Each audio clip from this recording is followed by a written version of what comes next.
Okay, so welcome to the first class on PSIR.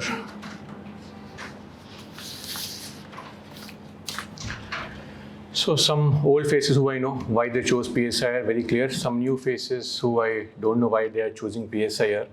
Why do you want to choose PSIR, sir? What is any specific reason?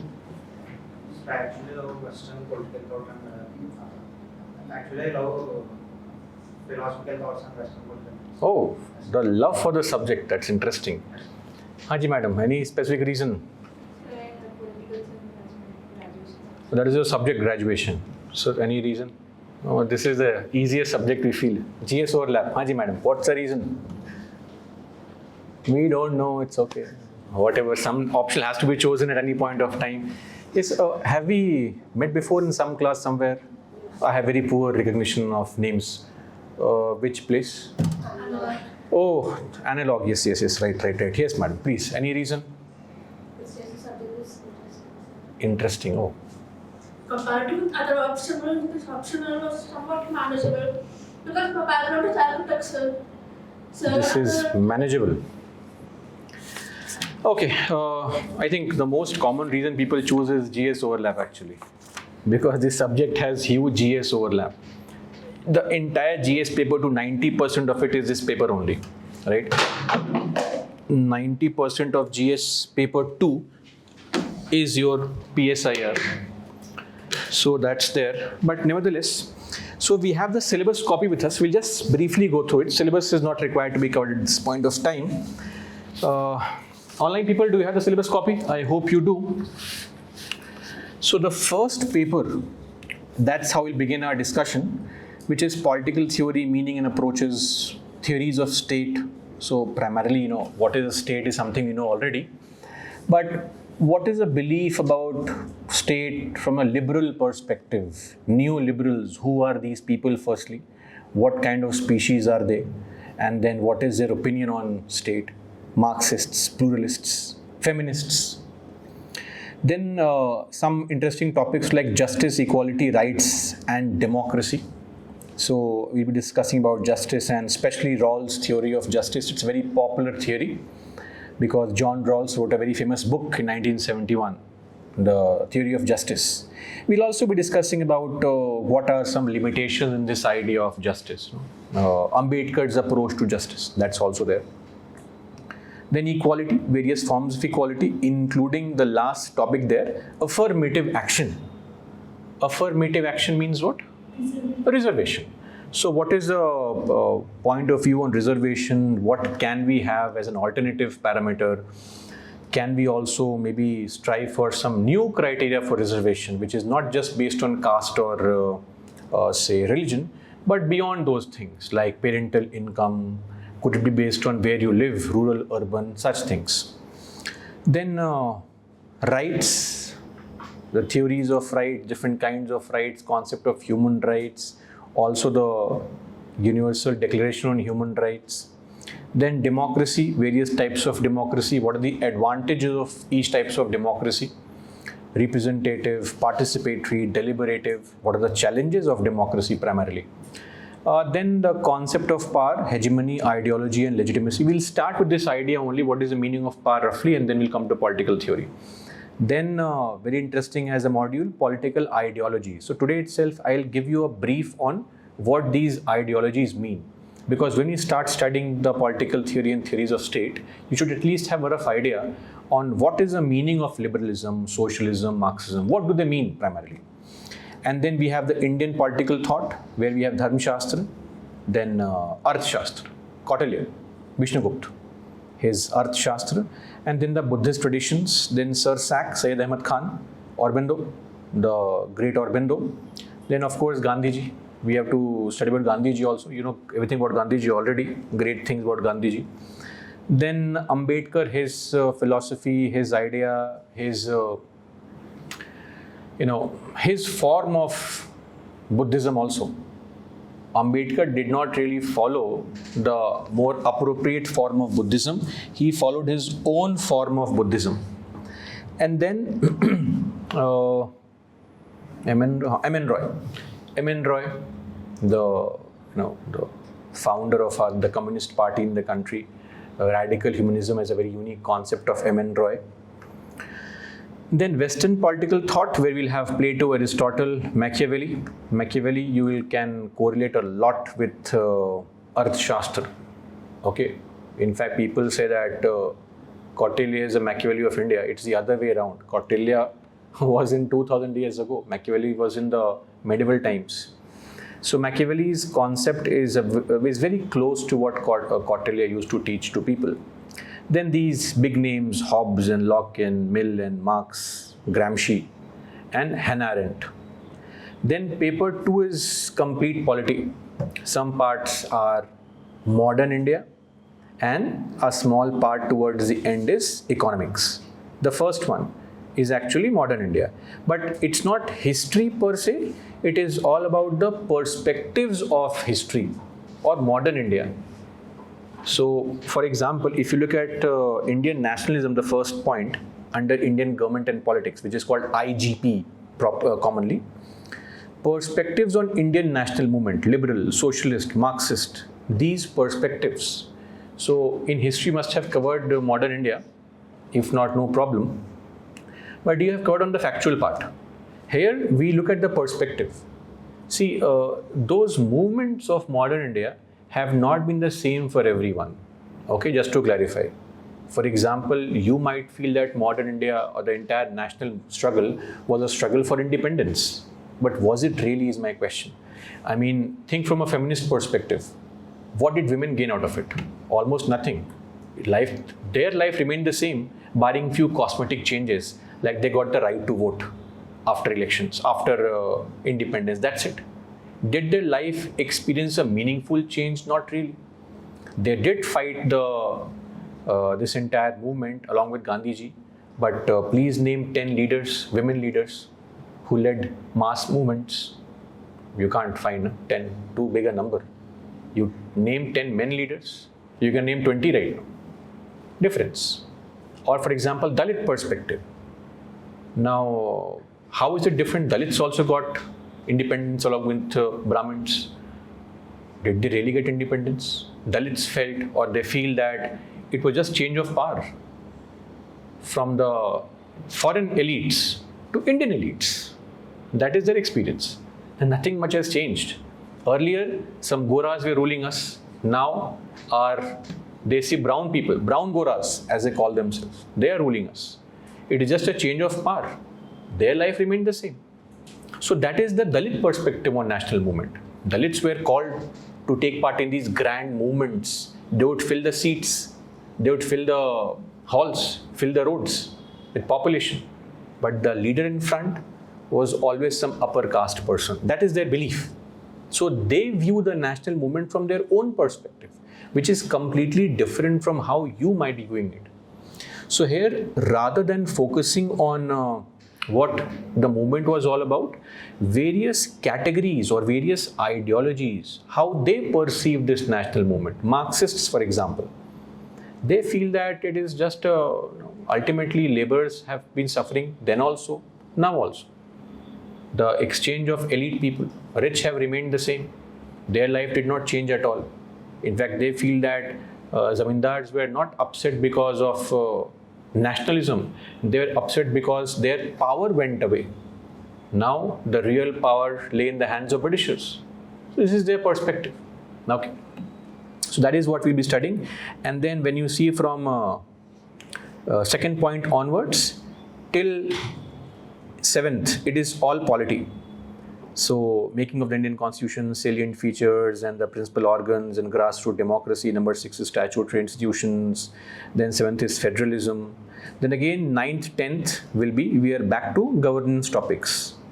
8th one is economics, a bit of economics. Again, the Nehruvian and Gandhian perspective. So role of planning, public sector, green revolution, etc. So perspective, don't see the word green revolution and you have to write a paragraph on that. It's the perspective that matters. Okay. And lastly, social movements like civil liberty movements, human rights movements, women's movements, such things. So that is about paper 1, which will take large chunk of our time, especially paper 1, political theory in Indian politics. That takes the largest amount of time in this entire discussion. And why it takes more time is once you have a strong command over especially these political thoughts and thinkers, you should freely use them across your paper. Okay, not just in PSIR, across your GS papers also. So there's a misconception that we should avoid using too many thinkers in our essay or ethics. Please don't feel so. Freely quote them. So our focus should be on understanding these concepts, various dimensions, and also thinkers. Once we know the thinkers by heart, their quotes, we can freely use them in IGP and paper 2 also. So paper 2 has two parts to it. One is called comparative politics and second is IR. So if you can see the first three, comparative politics, state in comparative perspective, and politics of representation and participation. So here we'll discuss about primarily politics across the globe. How is politics in India and how is politics internationally? This is more theoretical part. Then we have the proper IR part, which is globalization, studying IR. So various theories or approaches to study IR. Idealist, realist. What is an idealist theory? The world is peaceful, nobody wants to fight. But that's not how the world is. It's based on the theory of realism. Be a realist. Your country's national interest comes first. Okay? That is why, last year when USA was misbehaving with India, imposing tariffs on us, India and China came close. We also know India and China can never be friends. It's not practically possible, right? You can't have two lions in the same jungle. And that's how it is. But just for the temporary period, just to showcase that, see, we can come close. Modi and Xi Jinping are smiling and laughing and giggling together suddenly. That is just the idea of being realistic, that my national interest is supreme. Okay. Then key concepts in IR, national interest, security and power, balance of power, deterrence, all such things. Then the changing international political order. So we have the rise of superpowers slowly and steadily. Before the Second World War, what was the world like? Before the First World War, what was the world like? Then after the Second World War, we suddenly had something called a bipolar world. Bipolar, two poles, Soviet and USA. But then decline of Soviet made the world into unipolar world, which is very dangerous actually. It might provide safety and security, but because nobody will have the courage to stand up to that single power, but it also creates a sense of dictatorship and tyranny of that superpower. So slowly we are now witnessing the rise of what? Multipolar world. Various poles coming up. Yes. We have Russia, resurgence of Russia, China, India, okay, Brazil there. If not India alone, then India, Brazil, Japan collectively can form a strong group. So we have small centers of power and USA is finding it increasingly difficult. They can't defeat Iran also. Now Iran is also on a very important junction because it controls now the Strait of Hormuz, which was like something beyond our comprehension.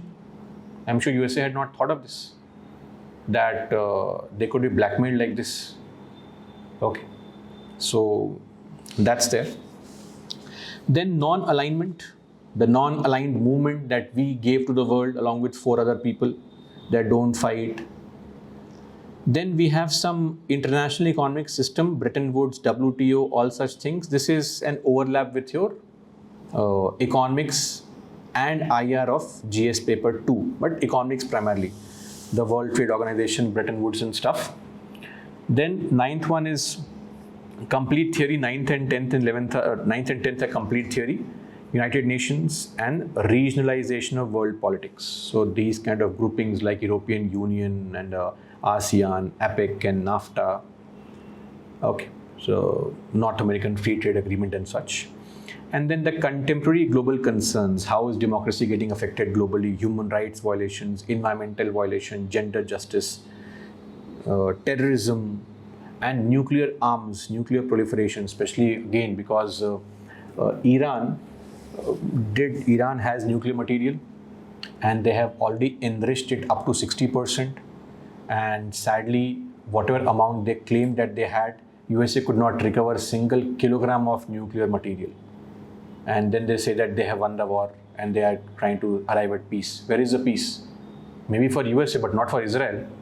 That's why Israel doesn't want the war to end, because Iran has made it very clear, right in their policies, that their target in life is destruction or eradication of Israel from the global map. So the first prime target is to take away the nuclear material of Iran. That has not happened. So yes, nuclear proliferation still exists as a threat. Then second one is completely Indian foreign policy. We'll discuss about what all things are a part of foreign policy. Then continuity and change. We are continuing certain ideals and we are also changing certain things in our foreign policy. Okay. Then India's contribution to NAM and the current role. Then India and South Asia. So the regional cooperation, that is SAARC, which is largely a useless body now. Then free trade area, look east policy that India had with ASEAN nations. Then the disputes that we have. Then India and the global south, increasingly being discussed a lot. Global south means all these, so-called developing nations. They are called the global south. Global north is collectively all the developed nation. So when I say global south, the reference is to all these developing nations. So Africa, Latin America, etc. Then India and the global centers of power, USA, European Union, Japan, China, Russia.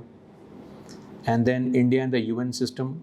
So India primarily supports a lot with respect to its peacekeeping forces. The UN has its own peacekeeping forces, and India keeps on sending its people to the peacekeeping forces across Africa, etc.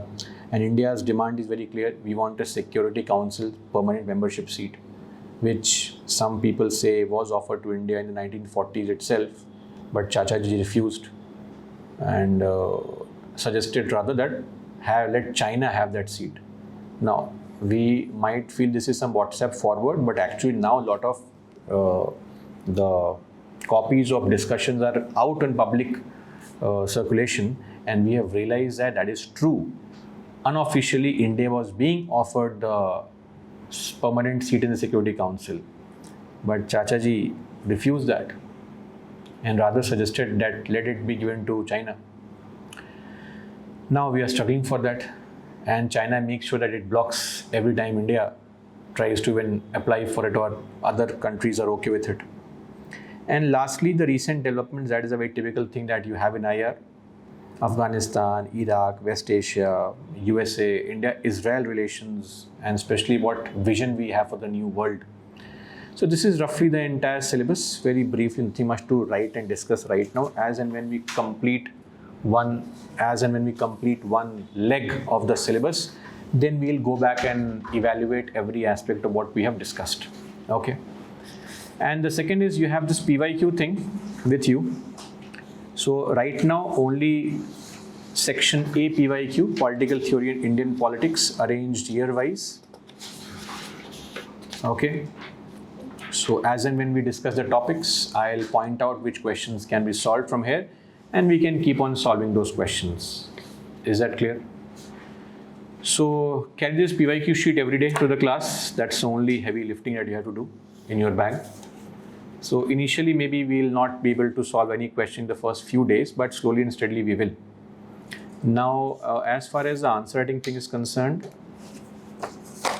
primarily what we've thought is we will try to incorporate some answer writing on a daily basis, but not full questions. We'll firstly make you write small paragraphs, because a lot of students have this problem, so how to begin, what to write, etc. So the funda is very clear. We'll start writing small paragraphs, maybe 50 words on a topic. And once you are comfortable in expressing yourself in 50-70 words, then we can move forward to writing bigger questions. And maybe then will the right time come to actually tell you how to approach the paper. Okay, because the optional paper requires a very important skill of selecting questions also. So there are 4 questions here. You can see in any paper. So this is paper 1, section A. We have section B also, which is IGP, Indian Government and Politics. So there are total 8 questions. You have to answer only 5 questions. 3 have to be skipped. So choosing those questions is also important. You can see 4 here, 1, 2, 3, 4. The section A paper 2, section B of paper 1, I have not given you till now. It is not there. Okay, that is the Indian Government and Politics. Don't try to find it here. So once you have that, it will have question numbers 5, 6, 7, 8. That's full paper 1. Out of those 8 questions, only 5 are to be chosen. So that also is an art. So ideally, we expect that you will have at least one very strong section, A or B, whatever, so that you choose those only. Initially, you would prefer that I'll choose all the section B questions because it is polity and governance, etc. But I would prefer that we choose section A questions, and there is a strong reason for it. Right now, it might all be, completely absurd what the hell is mentioned here. But slowly, when we study, these will make more sense overall. Okay, so that's about it with respect to our basic idea and understanding. Now, let's begin very briefly on some basic concepts. And the very first concept, as we all always begin our discussion on, and the class will be from 5:30 to 7:30. I hope there's no timing problem. Not too late, 7:30. And this is just the beginning. We will have to push this to 2.5 hours also very soon. Okay. So, and ultimately we'll try to extend it to 3 hours. So initially I can't bombard you with too many hours, or else you will feel depressed at what the hell is happening. So we'll slowly mentally torture you with building the torture levels. That's how it is, When you put a frog in a bucket of very hot water, the frog starts getting affected, the skin gets burnt. But what you can do is put the frog in a bucket and put normal water in the bucket, and you keep on increasing the temperature by 1 degree every hour. And you'll realize that after 6 or 8 hours, the frog is still okay, because a small change cannot be felt by the frog. You're not the frog in this, but the point is, slow and steady push towards increasing number of hours and effort will not be noticed by you. Anyway, so now let's come to our discussion of this intro on the syllabus thing. First things first is the heading, what is power?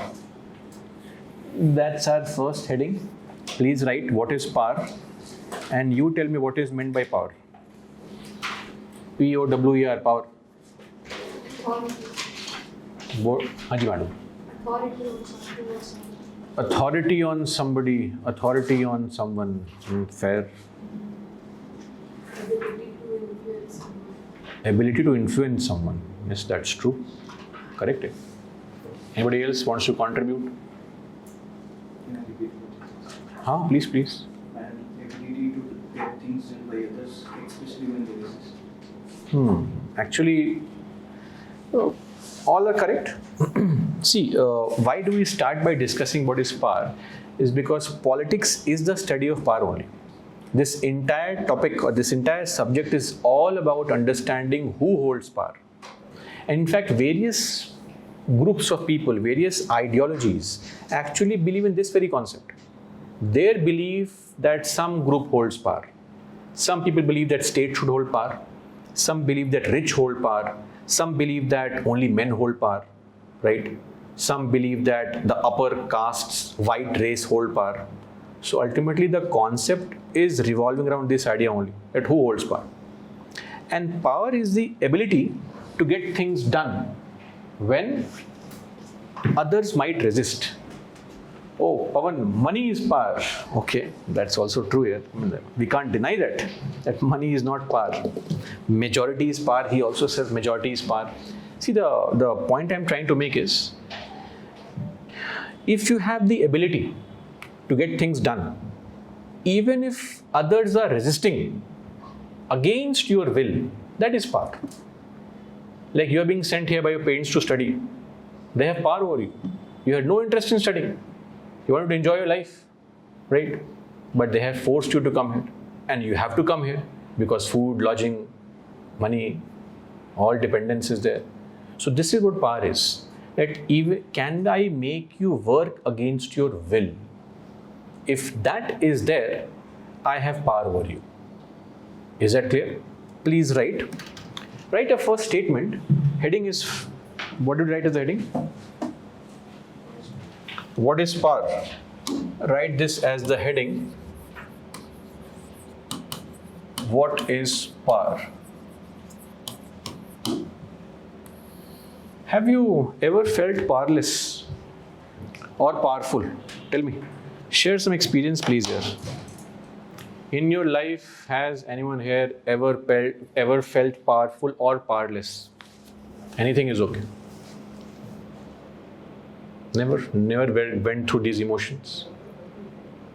Never felt powerful. Powerless? Studying here is powerlessness only. No power.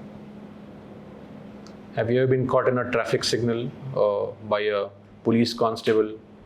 No? Lucky, good for you.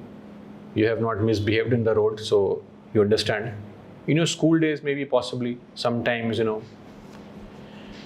the teacher harasses you too much, picks on you. Some students get picked on again and again. And at that point of time, that's when most people feel that they're completely powerless. And I think that is the whole point, that this politics is going to teach you this only.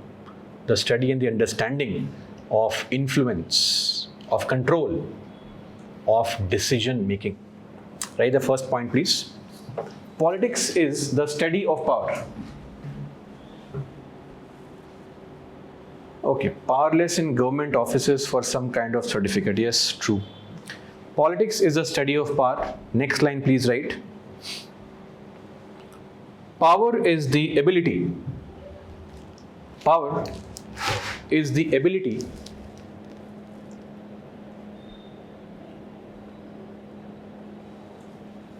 to get things done. Power is the ability to get things done, especially when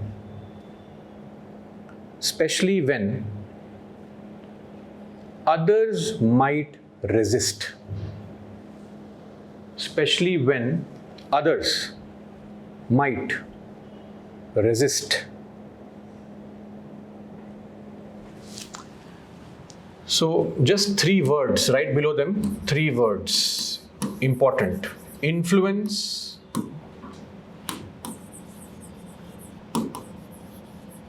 control, and decision making. Influence, control, and decision making.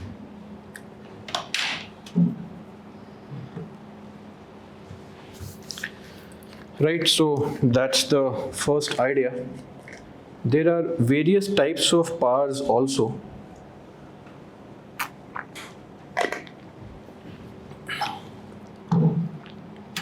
Below that, write a small heading, types of power. Types of power.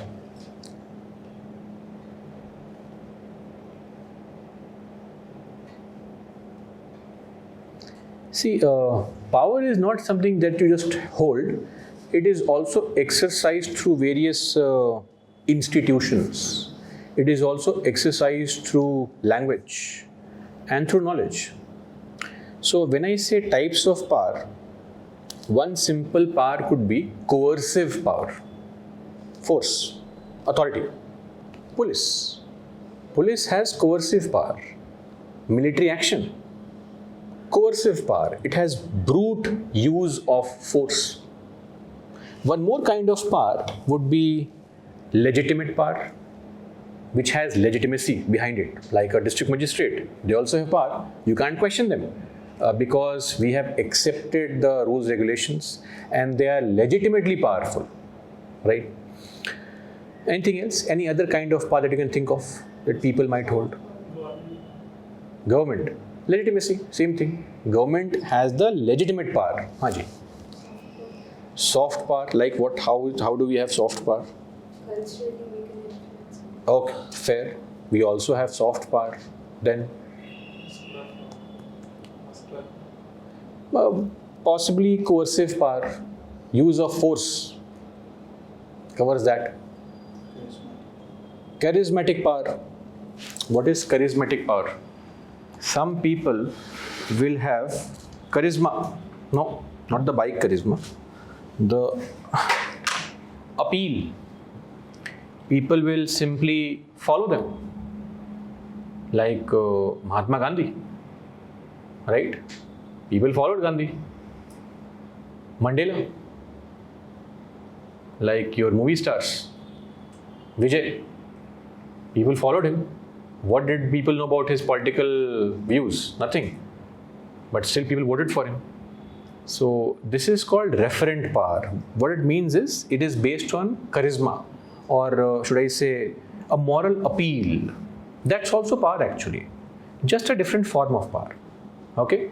Where some mass leader has so much of influence over you because of the charisma that he has. A lot of these babas that you see, right? What kind of power do they have over people?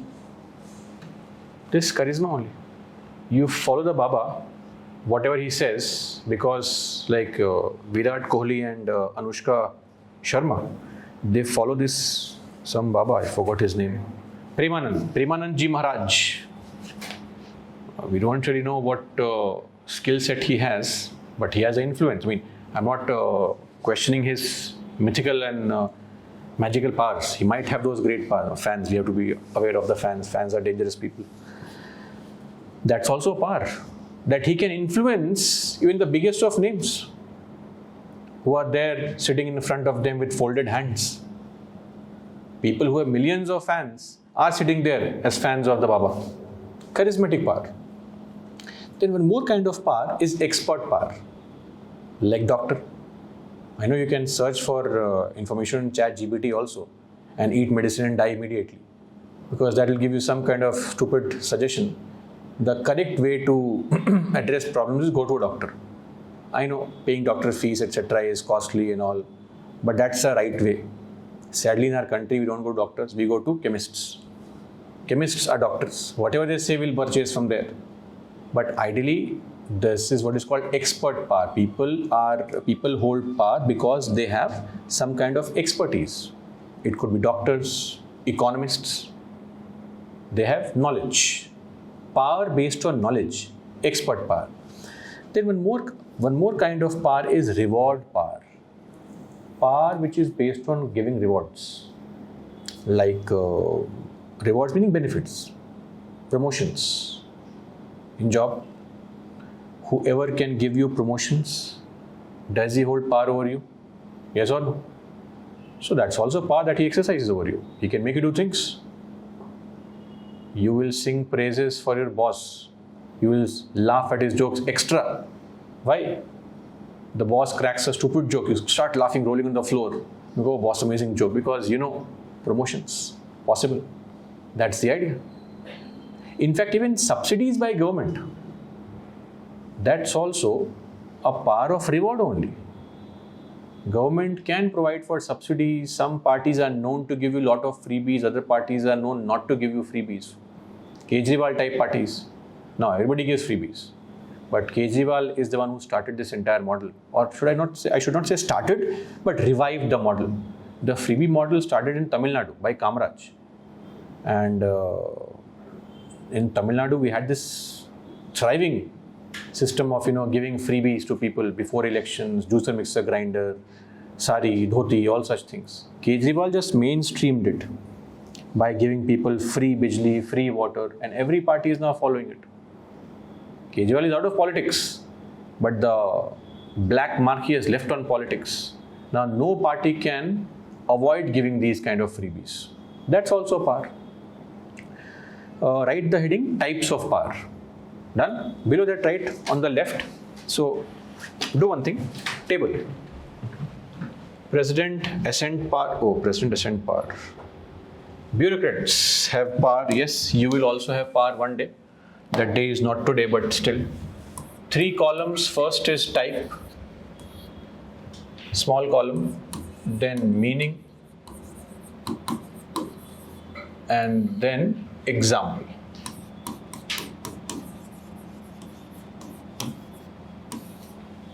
So first one is coercive. Coercive power. Coercive power, meaning is based on force or threat. Based on force or threat. Example could be police, military action,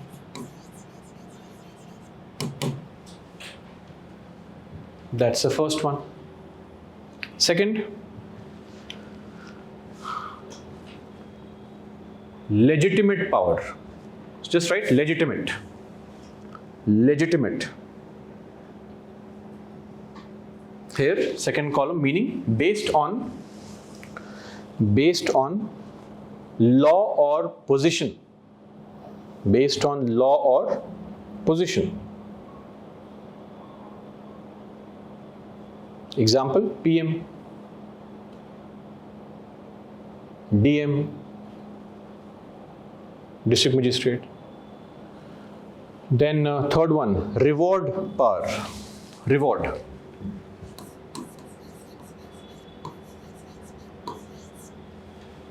Reward power based on giving benefits. Based on giving benefits. Good example is promotions. Promotions. Then fourth, expert power. Expert power.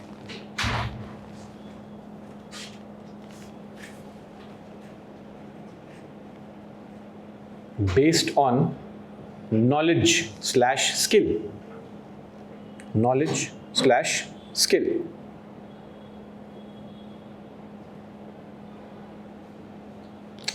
Doctors, economists, judges, any kind of expert. Doctors, economists. Then one more is referent power. This is the power which is based on charisma. REFERENT. Referent.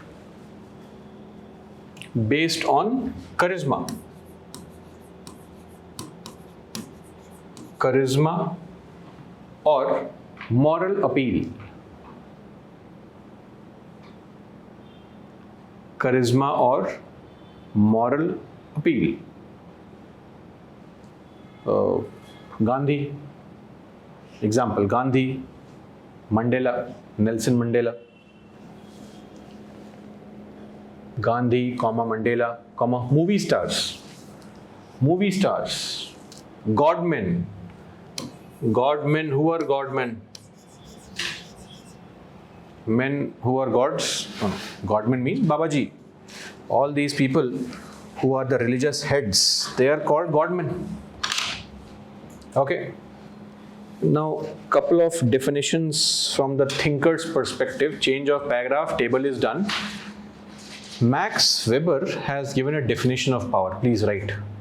Write the name Max Weber. So these kind of quotes that we'll keep on writing are very important for this entire subject. So write Max Weber and give a dash. Power is the probability. Power is the probability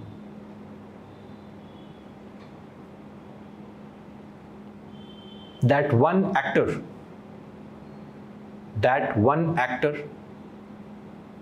within a social relationship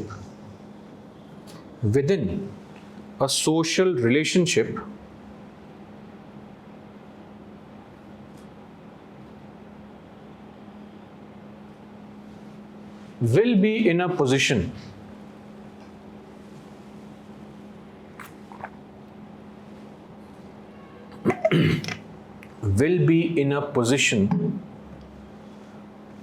to carry out their own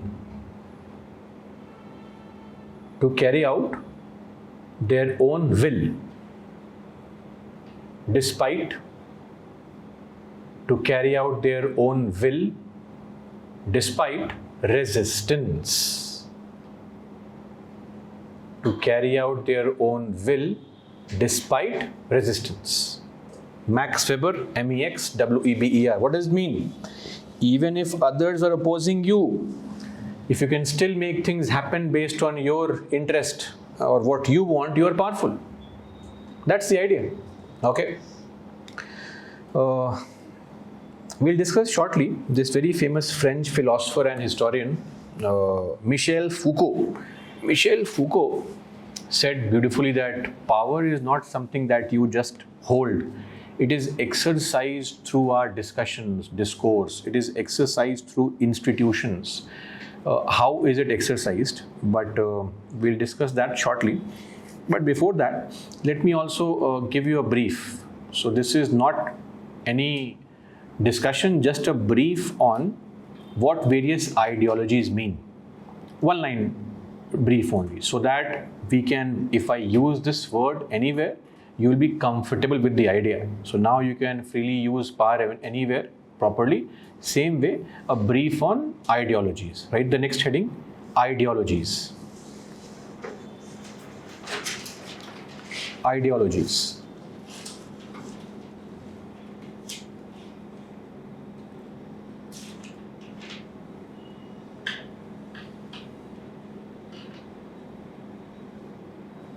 So first one is liberalism. Liberalism, that's the first ideology.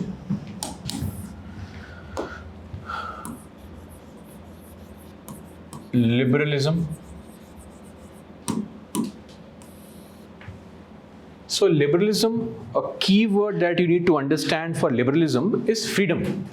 That's the idea. Freedom means this concept of liberalism, this ideology that people have, this viewpoint that people have, is that individual is very important. Individual has to be free from any kind of control. And we have to limit the state's power. If at any point of time you find somebody has this feeling that we have to protect people and we have to curtail the state's power, that viewpoint is called liberalism. Is the point clear? This is a very Western idea. They don't want state interference in their life. They want to be free from state's control. Clear? So much so that they say that no, the state should not interfere in our property rights also. So much so that in USA, people want to bear arms also, weapons. They have a right to bear arms. It's a fundamental right in USA, Second Amendment, that you can carry weapons. Why? Individual liberty. I want something and that's what should happen. My life, my rules, your funda, Instagram quote, that is liberalism only. Clear? Just write this point. Liberalism, give a dash and write. Focus on individual freedom. Focus on individual freedom. Individual freedom and limiting state power. Limiting state power. Please underline individual freedom and also underline limiting state power. Okay, so please understand who is more important here. Individual is primary, state is secondary, and the key word is freedom. At any point of time, if you focus on protecting your liberty, you are a liberalism based person, you are a liberal person. Okay, now some of you might know, others also would know, I'm sure. For how many of you have actually covered polity as a part of your syllabus? Some of you I know I'm teaching right now. Others I have taught in the past. Have you read polity before? Full syllabus covered? You are still studying somewhere. Polity is going on. Economics is going on, sir. Politics is going on. Where are you studying, sir? I have taken Satya's online. Oh, it's online classes. You, madam? So polity is yet to be done. And they will have it in various sections. So basic part, like, Achha, basic part you are aware of. Okay, no worries. For those who are not, nothing to worry. I think just today maybe we were discussing in some class, I forgot now, that Chacha ji, he made a change in Article 19 by passing the First Amendment Act and placing limitations on the freedom of speech and expression. Your polity is also covered? Or not covered? Okay. So he actually made some changes and made or placed more restrictions on the use of speech and expression by adding words like, incitement to an offense, friendly relations with foreign states, etc. Now my question is, we have a right called freedom of speech and expression. If we place more limitations on the rights, would I be called liberal or anti-liberal? What do you feel? Anti-liberal, right? Liberal means what? Giving more rights to people, not the state. If you restrict fundamental rights, you are actually against liberty. Yes or no? Yet we call Nehru as liberal. How is it possible? So now we will choose and use words carefully. Liberalism is the belief that you focus on individuals' primacy and not the state. That is why the key word is freedom. Okay? Second one, Marxism. Second ideology is Marxism.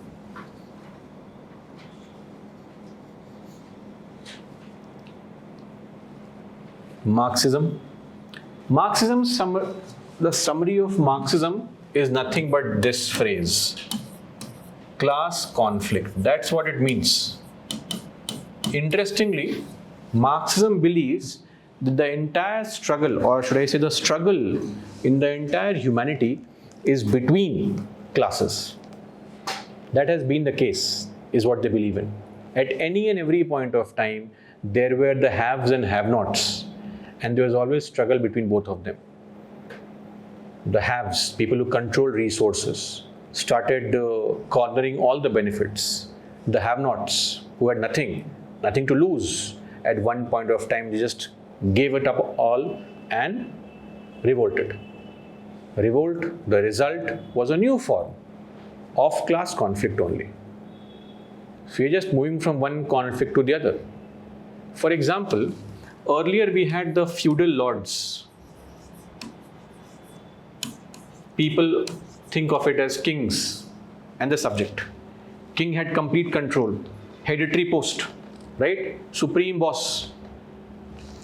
At this point of time, lot of people felt that even though we have money and resources, we are businessmen and traders, still we have no power.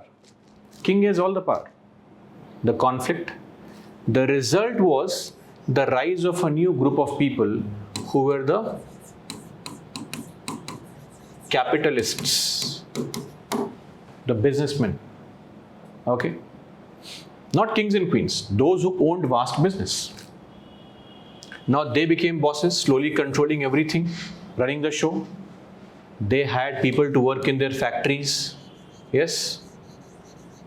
Workers. They started maximizing their profit. This means their condition suffered. And slowly and steadily, what happened? A conflict emerged. And the result of which was two classes got created. Class conflict. This keeps on happening, right? So their ultimate objective is that we will have a stateless society, a classless society. But the interesting point that Marxists believe is that currently you have the state, which is controlling all the authority. State always works for the elite. That's what the Marxists believe in. Now, I don't know what your viewpoint is, but the Marxist idea is that state will always serve the ruling class. Like when you make an allegation that we have a suit boot ki sarkar, raga, that QT fellow, he makes these statements, yes or no? That Modi's government is a what? Suit boot ki sarkar. What is this allegation based on? That Modi is working for only Ambani and Adani. State sides with the elite groups, the business class, the ones who are ruling. So actually this is nothing but a Marxist idea. Clear? So you can very easily identify if people constantly push for this class conflict idea, they are Marxists. Right? Marxism dash. Politics is struggle between classes. Struggle between classes based on politics is struggle between classes based on control over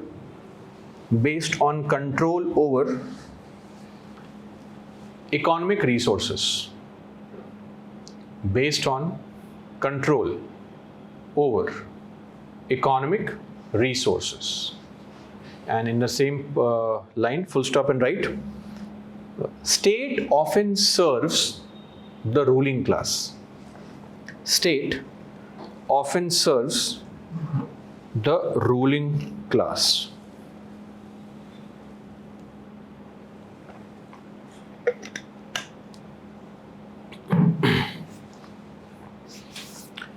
Done. Next is socialism. Socialism.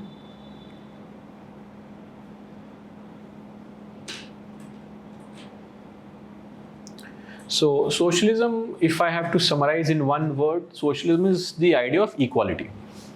We have to reduce inequalities and we have to redistribute the resources through possibly welfare. Sounds familiar? India, socialist. That is why. Because we focus on reducing the inequalities. Now that's a different story, that we have only maximized inequality in the country somehow, right? 57% for some data, and 71% as per recent data, 71% of the country's resources are controlled by 10% population. Top 1% controls 22% resources. Where is the equality? But still, India believes in this idea of socialism, that we have to reduce inequalities through welfare. Please write socialism dash aims at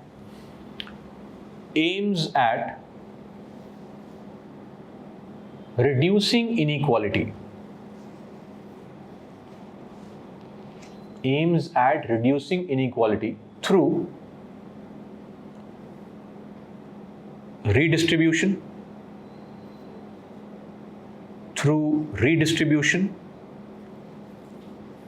and welfare policies.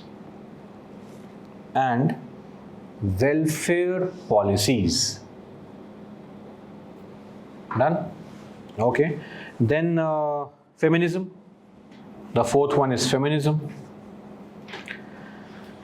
Tell me, what is feminism?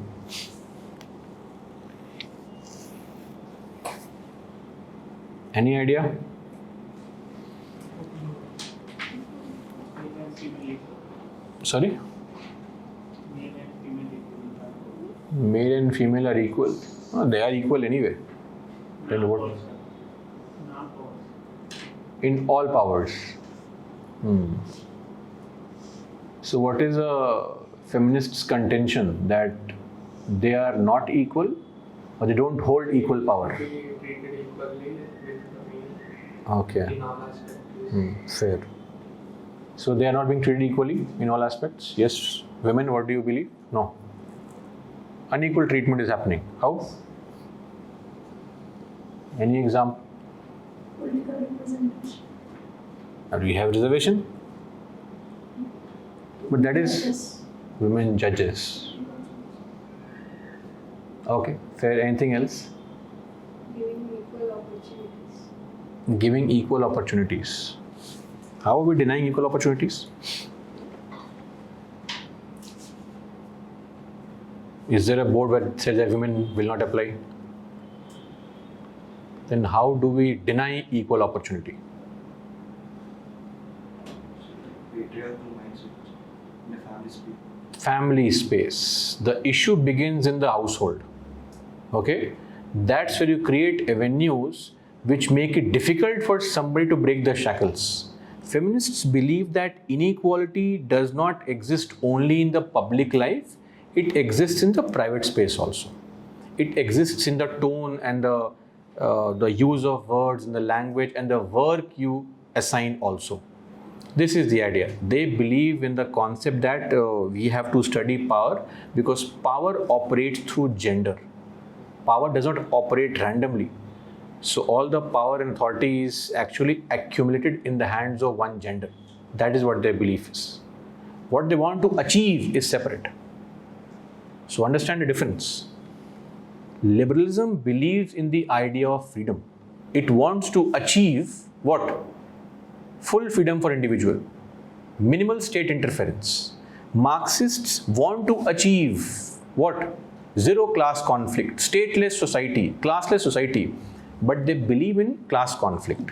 Similarly, feminists believe in what? The existence of power operating through gender. And they want to achieve equal opportunity. Your answers were all okay, but the question was different. The question was, what do feminists believe and what they want to achieve? Belief, achievement. Is the point clear? So this is a small defining line on how to address political science concerns. Okay, that's how lines get merged. You might be saying the correct thing, but not the desired thing. So please write feminism dash studies how power operates through gender. Studies how power operates through gender. Highlighting inequality in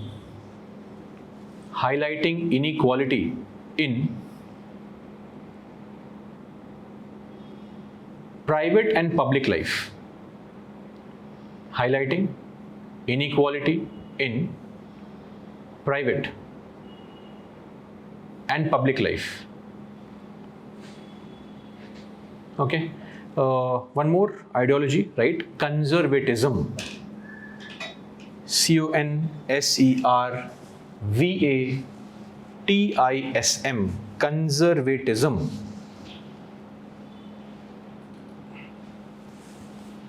What is conservatism? Tradition. People who believe in tradition, people who believe in stability, people who believe that change should be gradual in nature, not quick, fast, overnight. No, slow and steady. Sudden changes is what they don't like. So when you discuss and when you use the word conservative party, you can now understand that they believe that whatever system is in place, it's best for everyone. And even if you want any change, very slow changes. So they believe in traditions. Conservatism. Please write. Emphasizes tradition,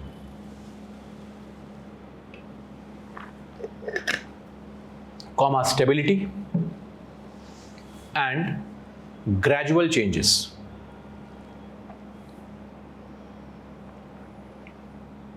Stability and gradual changes. Clear? There is one more, which is communitarianism, which we'll rarely use, so don't worry. Right now we'll discuss it later on. One that is important is post-structuralism. That's something we'll keep on using because of Michel Foucault.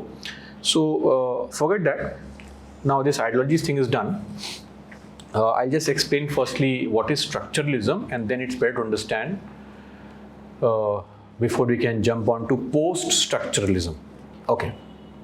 So what is meant by structure? Structure means a system that shapes how people behave. Structure could be rules, institutions, the roles. For example, father, mother, child. You follow a role. There's a template. This is how fathers are supposed to behave. Yes or no? This is how mothers are supposed to behave. These are expectations from children. This is called structure. Structure is set. In your school, there is a structural hierarchy. Teacher-student hierarchy. Yes or no? That's called structure. Caste system is a structure. Clear? Structure simply means the idea or a system that shapes how people behave. That is called structure. It is well established in society. Language itself, how we speak, what words exist, that showcases the structure. For example, earlier all the words mankind, chairman, it showed the existing societal structure that all these positions are held by men, hence a chairman. But now slowly we are changing the language because societal structure is changing. You see women also holding these posts. So chairperson, yes or no? So structure basically is that invisible system that exists in society that guides our behavior. And this is what is called structuralism. Because this structure, the setup that exists is very strong. It's very powerful. You can't change it. Because these systems run deep in society. Your identity, your role, your behavior. You can't change it overnight. This is called structure. And this is where the word structuralism comes. Meaning what? Stable and powerful structure, which can't be changed so quickly. Okay. But Michel Foucault believed in the concept of post-structuralism. He said that no, structures are not fixed, meanings are not fixed, things can be changed. Because ultimately, these structures have been created and have been controlled through power. You change who holds power and you can change the structure also. Okay, to give you a simple example, when you are a child and right up till this age, I don't think you will have anything to talk back to your parents, your father especially. You can't talk back to them. But look at how your father behaves with his father. It's not the same relationship that you have with your father right now. He will talk back. He can respond. He can get up and walk out of the room without feeling afraid. When your grandfather comes, your father will not switch on the TV immediately. Yes or no? But you do. And run and start open your books. For him, the structure has changed because the role changed. He got power in terms of money, in terms of decisions, etc. So Foucault's concept is very clear that even though society believes, because we have been told that this is what is called structuralism, structures in society that are there are not flexible, they are fixed, they are stable and they are powerful. But Foucault said no, this is not how society can work. We can very easily modify everything in society. You might now find out it's of course so obvious, but sometimes obvious needs to be stated. Something so obvious that yes, power can be changed. So it can be changed based on who controls, who regulates. Okay, that is why I gave the example that earlier because men held all these posts, so we did not feel the need to use gender neutral terms. Why? I mean, no woman is seen in power, it's okay. But slowly and steadily, we had to change the terms, right? Now we don't call husband or wife, spouse, right? Now we moved a step ahead. The woman is not pregnant, the couple is pregnant, right? That's also, I mean, whether it is silly or not, but that's the new way of life. How can a couple be pregnant? A man has to not go through any kind of pain. It's all a woman, but still. So my point is that meaning is not fixed. Truth is not absolute. That is what is called post-truth. There is a concept which is called post-truth. Truth is absolute, right? Post-truth means truth is not absolute. Your truth could be different from my truth. Not always, not on factual things, but on experiential things. For example, as I gave the example of in the Indian national movement, We sitting here feel that it was a great movement, possibly because we became independent. Ask the Dalit in the village, who is still under bonded labor. What changed for him? Nothing. So, your truth is India became independent in 1947. His truth is not the same as your truth. Because for him, the life remained the same. I mean, maybe Britisher was not there and some new person controlled him. Life is the same. This is called post-truth. So post-structuralism means nothing is fixed, nothing is absolute, it keeps on changing. And this is also an ideology called post-structuralism. Okay, so let's try these three quickly. First is structure. So I hope you'll remember this, and when you have to revise these three together so the link is established. Structure. So what is structure? Right, structure is a system. Structure, it is a system that shapes how people behave. That shapes how people behave. Example, family roles, comma, school system, comma, caste system,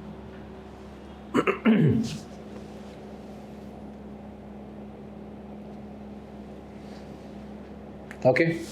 Now next word is structuralism.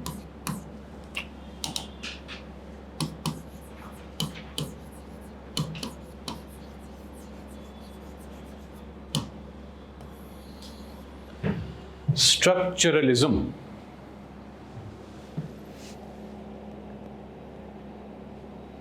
Done? Right. It states that structures are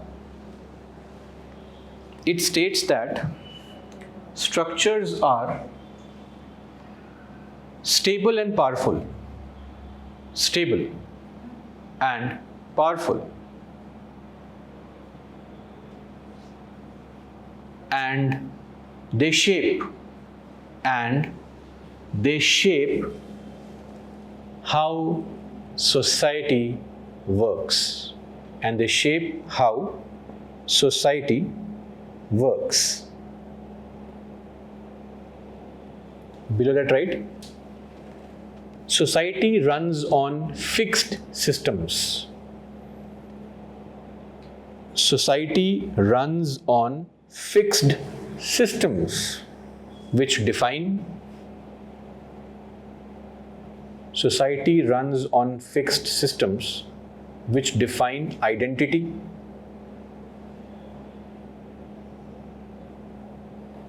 comma, roles and behavior.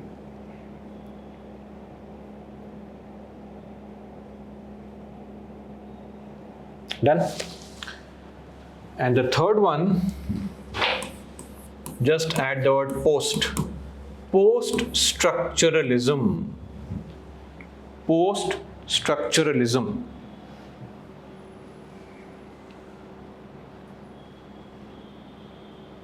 Right below that. These structures are not fixed.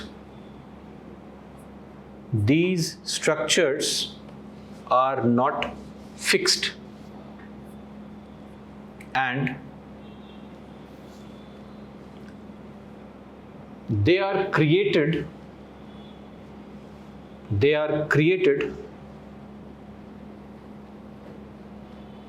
comma, changed and controlled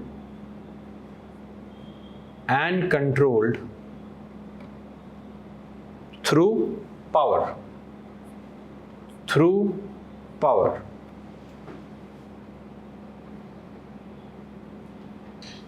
Okay, just a small point. Post-structuralists, in the heading itself, just add in the bracket this fellow.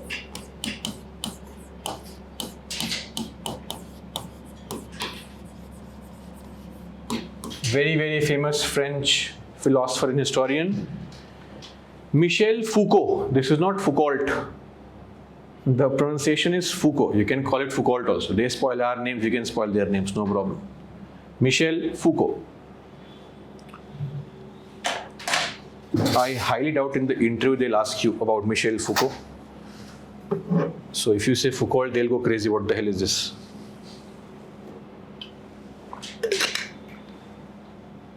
Okay, so this is the idea. I think we'll now be able to understand the basic terms. And in fact, that's the beauty of this entire idea of post-structuralists. They say that power is everywhere in society. Power exists in language, power exists in rules, power exists in knowledge. In fact, Michel Foucault says that we are all subjected to power, in fact, in ways we don't even notice that power. For example, school discipline. I mean, you are in the school and there is no CCTV camera, but still you behave properly, right? Because you have internalized that power so deeply that you still behave. And I think that's the beauty of power. Power, the best form of power, is one where you're not forced to behave, but you internalize the feeling and regulate your behavior.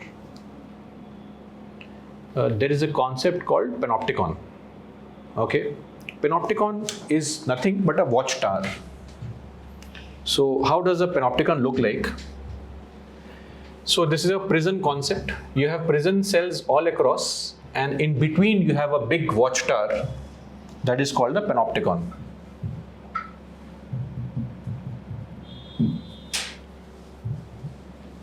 Something like this. Prison all around. In the middle you have a tower, a watchtower. Now this watchtower will have guards, but black windows. Guards are inside. But you don't know whether guards are watching you or not. They might be. There might not be any guard also. And that single idea that there is a possibility of somebody watching forces us to regulate our behavior. We have a CCTV. Is it working? You don't know. You can't take the risk. What if it's working? It is working actually. It is working. Don't worry. So nobody is sitting there on the office and watching your movements, right? But you still regulate your behavior because you know it's being recorded. What if somebody is watching right now? And that is why you behave, because you have internalized this entire concept so deeply that somebody might be watching, so I should behave. Now, that's the best form of power. That I don't need to enforce any rule here. Nobody is going to stop you from stealing things. Somebody else's magical notes you are stealing. CCTV. That's it. Nobody might be watching also. But still you will not. You will think twice before doing something, because what if the CCTV is working on the roads? That is why we say that for enhancing safety, install CCTVs. Though sadly most of them don't work also. When the crime is committed, we find out, oh, CCTV was not working for the past 2 years. But still, on those last 2 years, lot of crimes were not committed just because there was a CCTV there. Working or not is secondary. Because people have this fear. They have internalized the power. Okay, that's one thing. He also talks about dress code, appearances. That's also power. A simple term, dress professionally. Have you heard of this term? You should dress professionally. What's the meaning of this? What is meant by dress professionally? Wearing jeans is not considered very professional, yes or no? If a teacher comes wearing shorts, half pant, you won't take them seriously. Will that affect his teaching ability? Suddenly wearing shorts and he cannot teach properly. Wears full pant, amazing teacher. If you come in shorts here, will your understanding ability change? No, But still, this is called normative power. We tell you what is normal. Wearing full length pants is normal. Okay, that's the idea. And you have now internalized it. And you yourself will not wear shorts and come here. I don't think anybody has told you this, that you can't wear shorts here. Has somebody told you this? No, right? Why still did you not wear any half pant and came here? Normative. Normal. Because you know that is not normal. Who told you this is not normal? Nobody. That's the idea. That power can flow through dress also. Right? Power can flow through language. Heteronomy in language. I might ask you what's your father's name, mother's name. I can ask you, do you have a boyfriend or a girlfriend? Right? So to all the guys I will ask, do you have a girlfriend? And the girls, do you have a boyfriend? But is that not a language bias? Why can we only have two genders? And if I ask a guy, do you have a girlfriend? Am I not assuming that he is heterosexual only? What if he is homosexual? There's nothing wrong about it. But we are assuming that also. Have you ever asked any person you meet, a guy or a girl? Let's say you ask a guy, do you have a boyfriend? No, you never ask, right? You always assume that he is heterosexual only. Yes or no? Is being homosexual bad? No, it's just a life choice. Nobody cares. So this is called power in language. That we exclude all other possible identities that you might have and we stick to only two identities. Okay. Something as simple as what is normal? When you say that somebody is mentally ill, doctor says you are mentally ill. Mentally ill as to what? Somebody is mentally normal also. So you are mentally ill. Who decides who is mentally normal? What decides or what criteria is set for somebody who is mentally normal? Society has decided it and we are following it. What if that fellow is normal and we are crazy? Somebody who lives their life on their own terms, does not really worry much about others, you call it, this fellow is crazy. But is he crazy or are you crazy? Following those random societal rules which don't exist also. Worrying too much about what others might say while you only have one life. Then what is normal? Worrying about what others might think or living your own life? Do you understand how the power flows? And that's the beauty of power. You can't see it also. UPSC syllabus is power only. Why are we studying only Gandhi and Ambedkar? Why not some other thinkers? Were they less good than Gandhi? What is Gandhian thought? Nothing. Half-baked knowledge. I mean, let's not be harsh, but that's the reality. He picked random fragments from here and there and had his own political idea, which is completely half-baked. Some thinkers that we study are great. Aurobindo is great. M.N. Roy is great. Not everyone. But we have to study those only. Were others in history fools? Was their contribution zero? Where is Subhash Chandra Bose's philosophy? Not required. That's also power. UPSC imposes power through syllabus. I think that's the beauty of this idea of Michel Foucault. That he has tried to convince us that power is not as concentrated in institutions as it is diffused in society through various norms that we follow knowingly or unknowingly. Okay? And if you can change those norms, you can change the entire power structure. There is no need to change the institution. I mean, of course, there might be some need, but if you can change those social rules only, task is over. I mean, of course, we have reservation as a policy. Since 1950, we have reservation as a policy in education, in politics, etc. Did it result in a decline in the discrimination against SCs at a base level? Decline in discrimination. I'm not saying has their life improved or not. Definitely. I'm saying has it resulted in the decline against or in the discrimination of SCs? Not really. They still face the same discrimination. Not openly now, because now there are rules.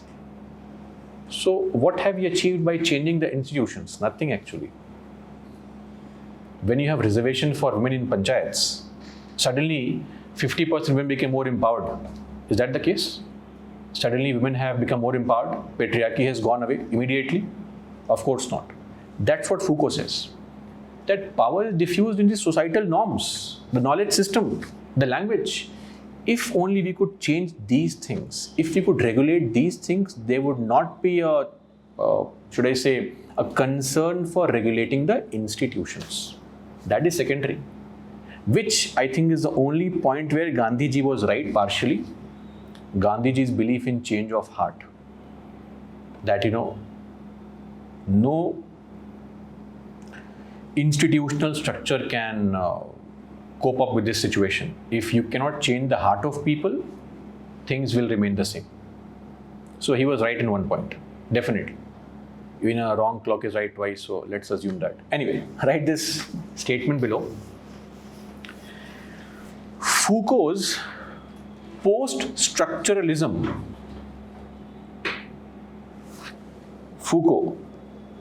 Foucault's post-structuralism views power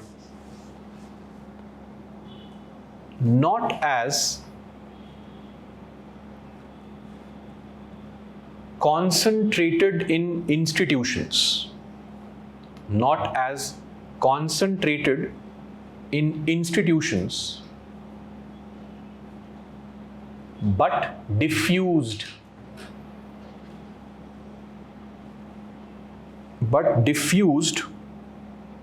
across social norms,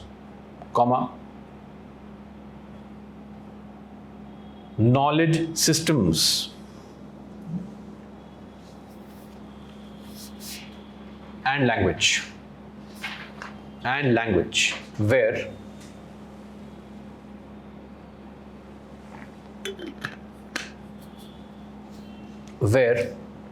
individuals regulate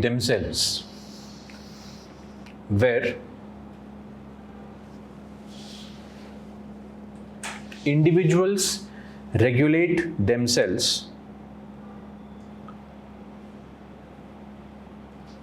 unknowingly. UNKNOWINGLY, unknowingly, through internalized discipline. Through internalized discipline.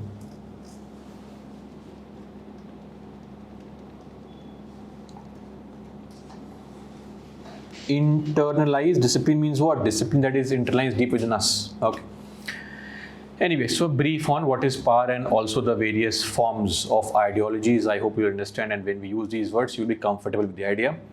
Next heading, what is politics? What is politics? So just brief terms today. What is politics? Yes, tell me. What are the key elements of politics? What is involved in politics? Same ideology. Not political party, politics. Institutions, fair. Okay. Institutions are involved. People are involved. Ultimately, the first question politics asks is, who holds power? Who has the influence? Maybe in a democracy, people have the influence. Maybe in a dictatorship, one dictator. Maybe in a theocracy, some religious figure has the authority. Fair, okay. Then what else? Who holds power? Who takes all the decisions? Right? That's also important to address. Who or how are conflicts resolved? How is cooperation achieved? Right? And very important is resource allocation. Politics is also about resource allocation. Who gets benefits? What is the basis of giving benefits to people? Like in a dictatorship, who gets the benefit? Very few. What will the basis be? possibly close to the dictator, best friends, family. In a theocracy means what? Religion based. So in a theocratic state, possibly who gets the benefit? People who are of that mainstream religion. Yes, that's the idea. Based on what? How effectively you follow the religion. If you are a more devout follower, you get more benefits. Less devout follower, less benefits. In a democracy, in a socialistic setup like India, who gets the benefits? The poor, the weaker section, based on need, at least on paper. India is socialist on paper at least, right? So that's what we do. So you can see how politics is all about conflict and cooperation. The study of power, who gets to decide, who gets what, under what conditions. This is what politics is. Okay, please write. Politics is the activity through which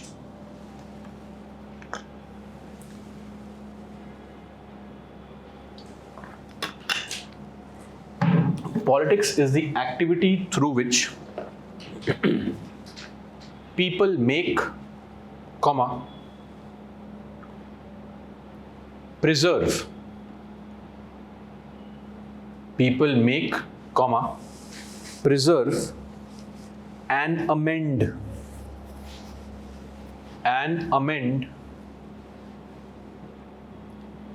the rules under which they live.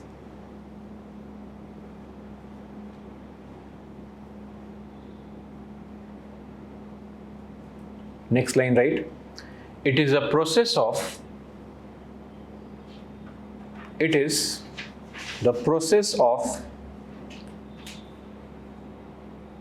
making collective decisions.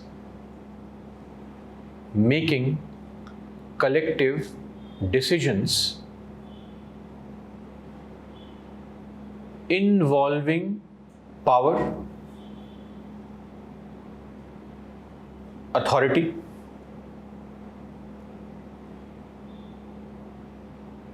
and negotiation.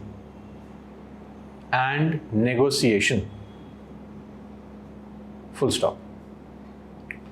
Underline power, underline authority, underline negotiation. These three words. Just below this, on the left, right, key elements.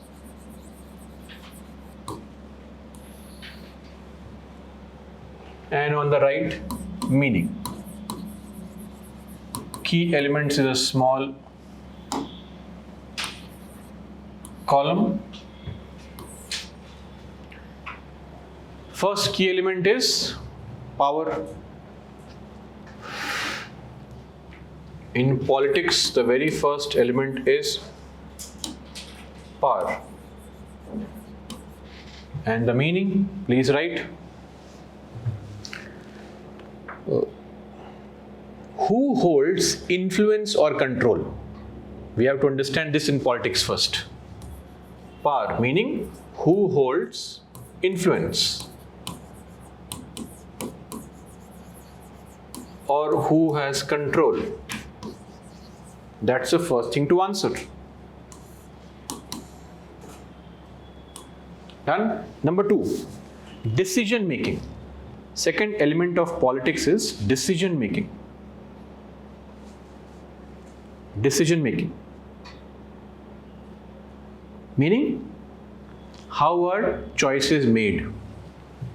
Simply means how choices are made.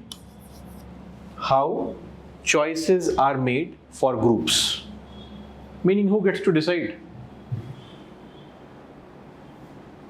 How choices are made. Then next, third, conflict and cooperation. Conflict and cooperation.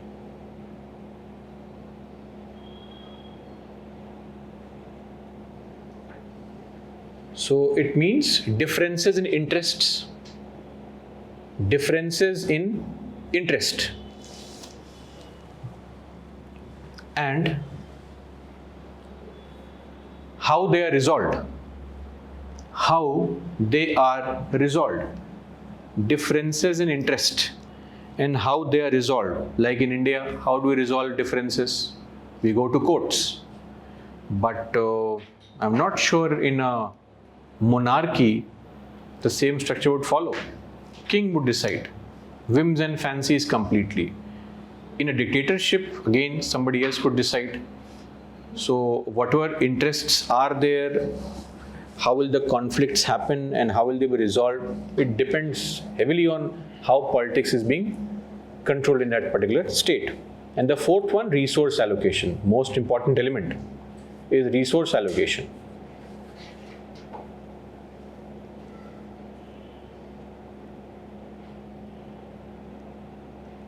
Resource allocation means who gets benefits, and on what basis. Who gets benefits and on what basis. So very simple. When friends fight over which shop to go to, politics. No?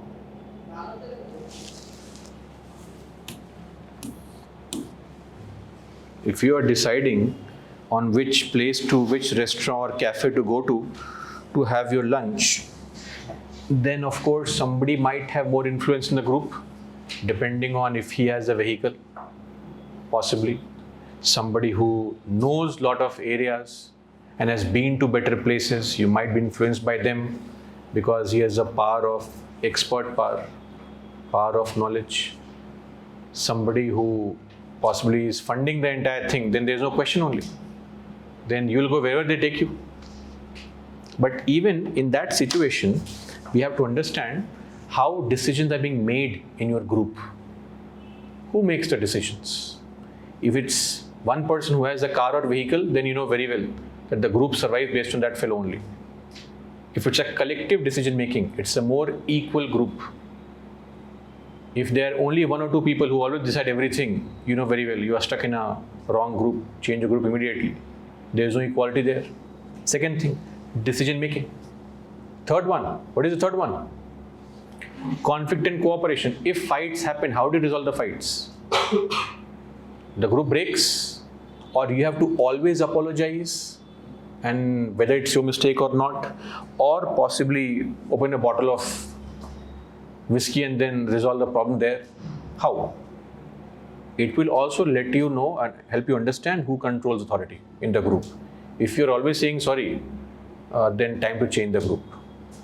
If you are never saying sorry, time to change the group. Or others will change the group before you change it. And the fourth one is resource allocation. How are the benefits being given, on what basis? Again, so everywhere there is politics. When parents decide on how money should be spent, that's also politics. These four elements are there. So please, firstly, don't view politics in the negative sense that we constantly say politics is a bad thing. Here, politics is actually truly just a word, politics. No negative or positive affirmation attached to it. It's just meaning. It's just a word. Politics simply means wherever there is power and there is negotiation involved, there is politics. As simple as that. Okay. That is why Harold Laswell, very popular, he says that politics is who gets what, when, and how. This is what politics is. Write this statement. Change of paragraph, right? Politics is, it's a quote.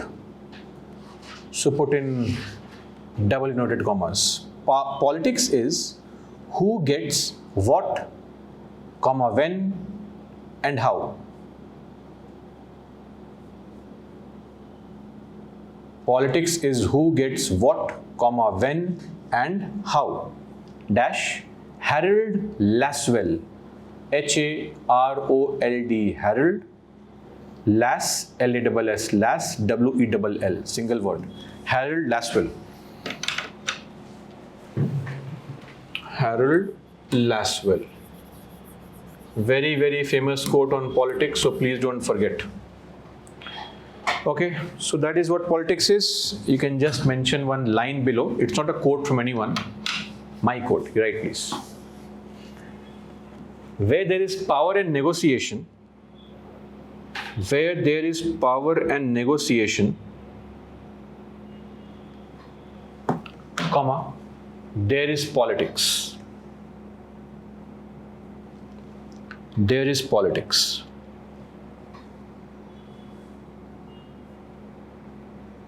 Okay? When the government decides who gets subsidy, politics. Yes or no? Government is a power to decide. Decision making is being done. Who gets the benefit? All such things. Because whenever you decide something, there is going to be some conflict. How do you resolve the conflict? That's also politics. Okay. Next is what is state? Next heading now. What is state? I think this is something you all know. What is state?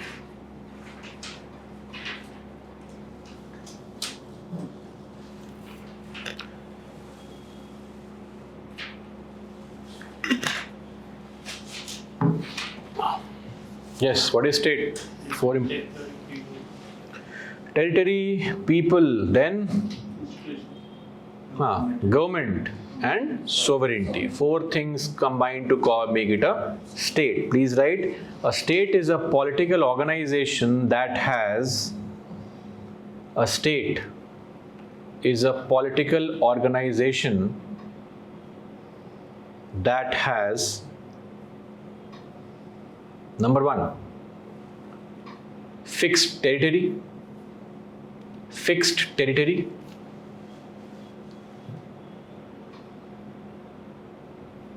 Number two, permanent population. Permanent population. Number three, government.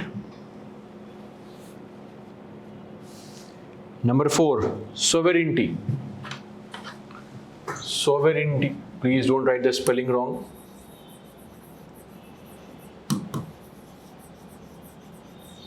Sovereignty. In bracket write internal and external. Internal and external. Yes, please. What is sovereignty? Any idea? No control. Control of whom? No self-control. No foreign control. Yes, fair. Then sovereignty, when I say internal and external, means control over its own people. External means free from outside control. When I say internal sovereignty, means the government has control over its own people. Full control over people. When I say external sovereignty, it is free from any external control. Is the point clear? So the word internal has a meaning. Internal sovereignty means that state has full control over us. Is the point clear? Or else what is the point? We will not follow the state only. And external is when they are free from any kind of external control. Okay. What is a nation then? Nation? Feeling of oneness. Feeling of oneness. Okay. Based on what? History, shared history. Shared history. What else can be there? Freedom. Shared territory, also that's also possible. Okay. What else?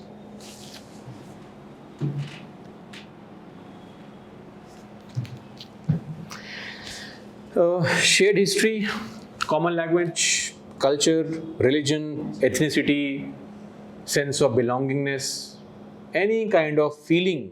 It's more of a feeling of oneness, a sense of belongingness. That's a nation. Then what is a nation state?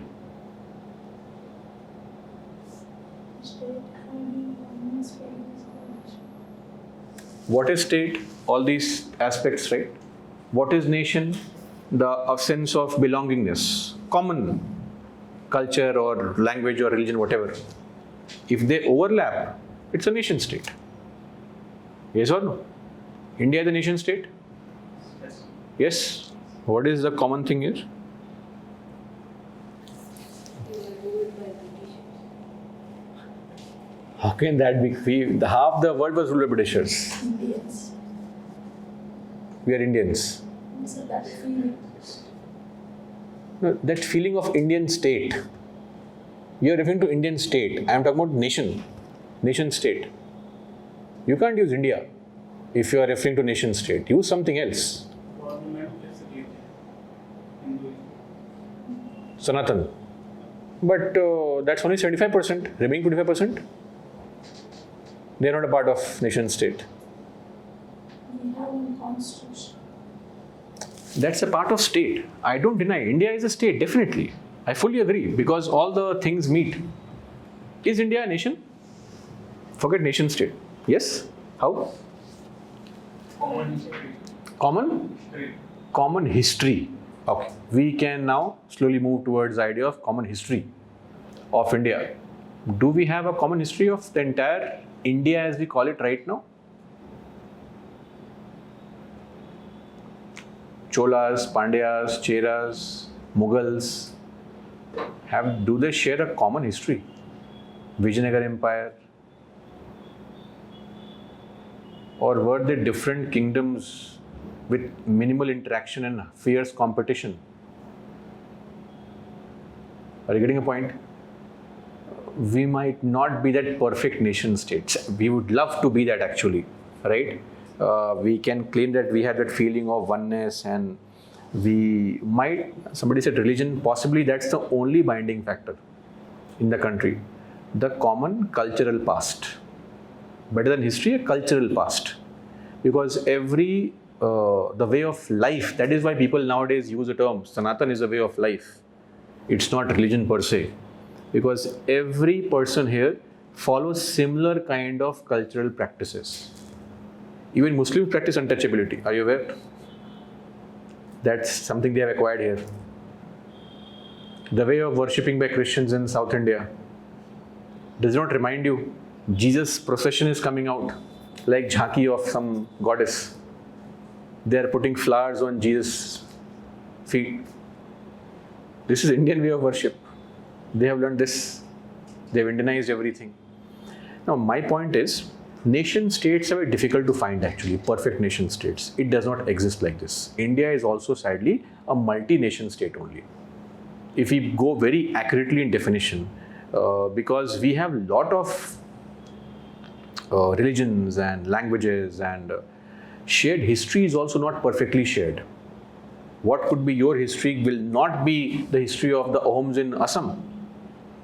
Ahom kingdoms were fighting battles with Mughals continuously. What is the shared history? They were enemies.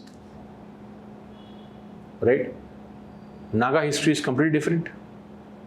Can that be called shared history with India? Of course not. The history of southern part of the country? Not really.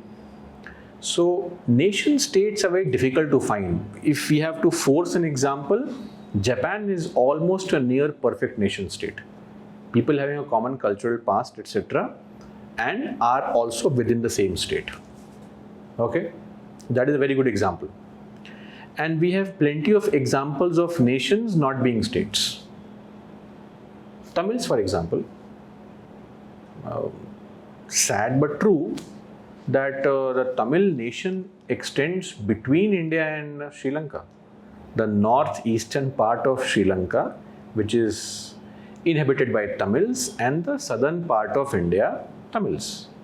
So, a very good example is that this Tamil nation divided by states of India and Sri Lanka. Kurdistan. So, if you observe, let's see if you can get a map. Somebody might, I'm sure, would have made a map. Tamil nation. Images. Oh, this is too much. This is a slightly better map. What kind of map is it? I don't know. It's too emotional. But a very genuinely appropriate map. The northeastern part of Sri Lanka. And then we have Tamil nationalism. Something like this, possibly. Oh, these fools are showing this outside, huh? Nonsense. So, Tamil nation is this. sadly divided by state borders of India and Sri Lanka.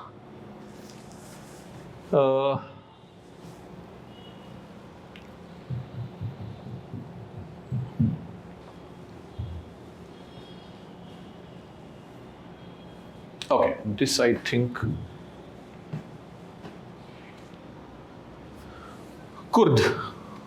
Kurdistan. You can see spread across 4 states: Iran, Iraq, Syria, and Turkey. We wish they had a Kurdistan, will be great. Their destruction is peace across the globe, especially this Turkey, creating a lot of nuisance across the globe. We have to send USA there. If you want to destroy the peace of any nation, send USA there. So, do you understand this idea now? Nation state. This is actually a nation but not a state, because the people are spread across 4 countries. So, maybe one day if they have their own state, then that could be called a nation state. Clear? Write the next heading, nation. Nation. So, what is a nation? Please write. It is a group of people who share. It is a group of people who share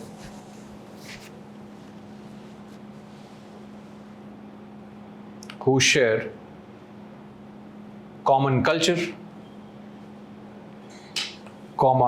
language, history, religion,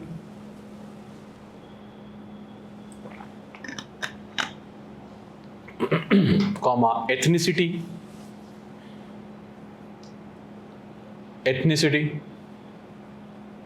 or a sense of belonging,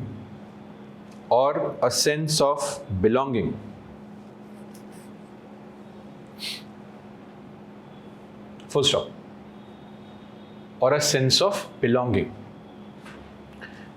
Change of paragraph, next line, write a quote. Please write this: a soul, S-O-U-L, a soul, a spiritual principle,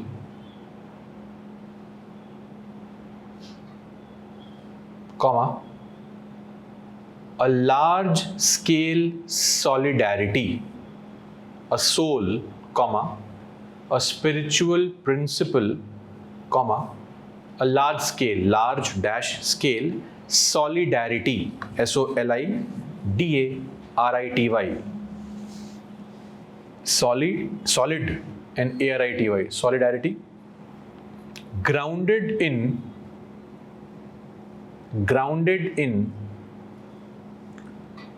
the sense of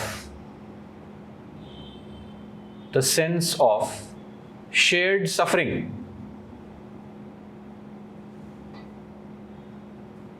and common destiny. Shared suffering and common destiny. Full stop, end of quotes, dash, right? Ernest Renan, E-R-N-E-S-T.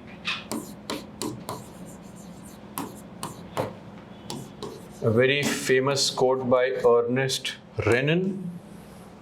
A very popular 19th century thinker. He defined nation like this. Okay? So, sense of shared suffering and a common destiny. That's what a nation is. Next and last heading for today, nation state. Nation state.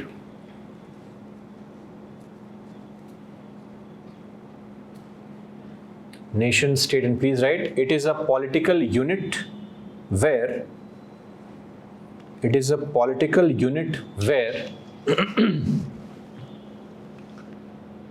where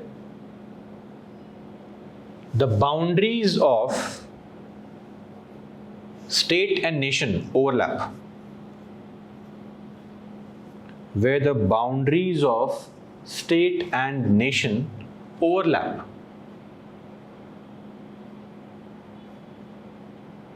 Full stop. Next point, right? the people in bracket nation. The people, second point, next line, the people in bracket nation, close the bracket, are governed by the people, that is nation, are governed by a common political unit or a common political system. Are governed by a common political system. In bracket, what? State. People is the nation, that political system is the state. Okay, example, Japan. Example, Japan. Now below that, next line, write India dash multinational state. Multinational state.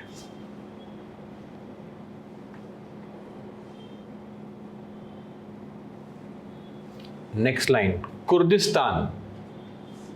Kurdistan is a stateless nation. Kurdistan dash stateless nation.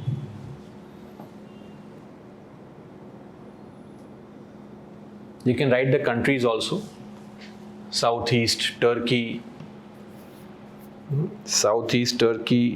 northern Iraq, northwestern Iran,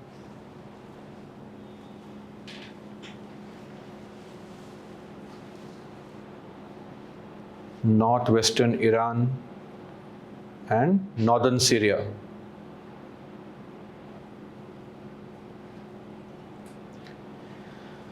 Okay, southeastern Turkey, then northern Iraq, northern Syria, and northwestern Iran. Yes, Kurdistan, stateless nation. Is the point clear? See, as far as country is concerned, country is more like a geographical or emotional term. Okay, it refers to a region that is governed not necessarily by a legal entity. So that is why in political science the correct term is state and not country. Okay, so we'll always say, let's say when you say India is my country, a better term is India is my state. Okay, it gives that political impetus. It has that legal connotation to it. Country is a very emotional kind of term. So largely country is believed to be a geographical or emotional term, not a correctly legal term. If you want to make it a more emotional term, the better thing is nation. India is my nation. That's an accurately emotional term. So country lies somewhere in between. We don't really know exactly what it means properly. A region that is governed is called a country. That's the briefest definition possible. So we'll always use Indian state. Clear? Okay, so let's end our discussion here only. Tomorrow we'll start by defining what is political science, what is political, how did this word come into picture, who is the father of political science, who is the father of political science? Oh, of course, Aristotle is the father of political science. Why? We don't know. Man by nature is a political animal. That is his very famous Zoon Politiken book. So we believe that he gave us a lot of ideas, but primarily all these ideas have been in existence. And that's how it is, right? Ideas exist, but somebody who codifies those ideas gets all the claim for it. Like, rule of law. Rule of law is something that Aristotle said, Plato said, Rutherford, John Locke, so many people. Edward Coke actually properly defined it. But all we know is rule of law is said by Albert Van Dicey. Why? Because Albert Van Dicey in the 19th century gave a definition that was used in UK. So now in every book, Dicey's rule of law. What did Dicey do? Just codified the work of Edward Coke and the previous people. So whoever codifies the idea gets a claim for it. Republican nature of France, right? India is a republic, yes or no? India is a republic? Borrowed from where? France. Did we not have republics in our country? In the Terai region, in the foothills of Himalayas, small republics. It was there. But the structure was not codified. So when you codify something, you can fully claim that this is something that was my idea. And that's the beauty of it. When you claim that Indian Constitution is a cut, copy, paste exercise, the first question to ask is, tell me which country can claim legitimately that they thought of these principles for the first time. You can't claim it properly. Democracy in small pockets existed everywhere, including our country. I'm not saying across the entire nation, but small parts. It existed. Anyway, more on this and rest tomorrow. That's all for me. Jai Hind.